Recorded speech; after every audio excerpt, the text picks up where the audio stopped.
Maybe she's hiding somewhere, embarrassed, scared. I don't know, it's possible. How much he would have liked to believe this, that Joy had never actually been under the ice, and that what he'd felt gripping him around the wrist was a vine or a strong slug of mud. She didn't run away, Allison had said. I get why her mother wants to think that, though. She nodded toward the screen, which showed Susanne Enright, her face contorted in tears, issuing an appeal to anyone who knew anything about what could have happened to Joy. Let's face it, she's a floater. A cop's kid, Allison used the cop's term for a body that rose on its own gases or surfaced in a thaw. And as with a cop, Tom knew something allowed her to separate the lingo she used from the person she was applying it to. He'd thought Joy was a floater too. But 3 weeks later, here were the news people telling him that his wishful thinking might have been right. The police now believed that after being murdered, the girl had been in the woods the whole time, despite the fact that the ground had been searched. Instead of hidden under the surface, she'd been right in plain sight, or what should have been plain sight. It happened. Sometimes what people were looking for was right in front of them, and they missed it because they were paying attention to something else. In this case, it could have been because the original reports put her under the water, and most people, even the searchers, assumed she was there. No. Allison was watching through her glasses now, her hand pressed to her heart as she spoke directly to the TV. She wasn't murdered. She drowned. He'd always loved this, too, about his wife, her knack for feeling what it was like to be inside other people. Sometimes she couldn't shake what took hold of her when she observed or heard about someone suffering, even if she didn't know the person and if it was far away in the world. Tom knew that as she listened to the news report, she did not want to have to imagine her student enduring an assault before dying.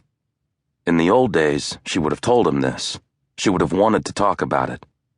But with each miscarriage, she'd begun saying less and less.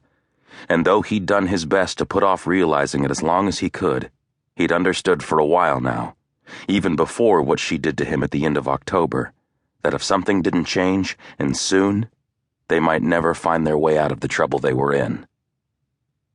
He decided not to correct her about the manner of Joy's death. What was the point? Watching the familiar footage of Susanne Enright begging the public for information about her missing daughter, he recalled the day he'd gone to the family's house, at Suzanne's request, 2 days after Joy had last been seen. Susanne appeared not to have slept at all, and her speech came out slow and uncertain, as if she were trying to find the right words in a language she'd only just learned. How would she absorb the shocks she was suffering now? The first had been the discovery of the body 2 days ago, a blow in itself, of course, because it was obvious that she'd been trying her best to believe that her daughter was still alive. Now that she knew Joy was not only dead, but murdered, how would she react? Beyond that, who could have done it? Who would have strangled a teenager in a random encounter after she stalked away from her friends in a fit of fury? No one could have anticipated her behavior that day, or where she'd end up at the moment she encountered whoever killed her. No.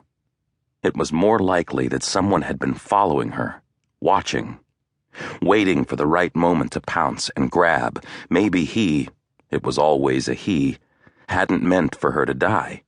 Maybe he just wanted to scare her for some reason. But why? The anchorwoman reported that Interim Chief Douglas Armstrong had begun a preliminary investigation, and it showed him speaking at a news conference from the 6 o'clock broadcast.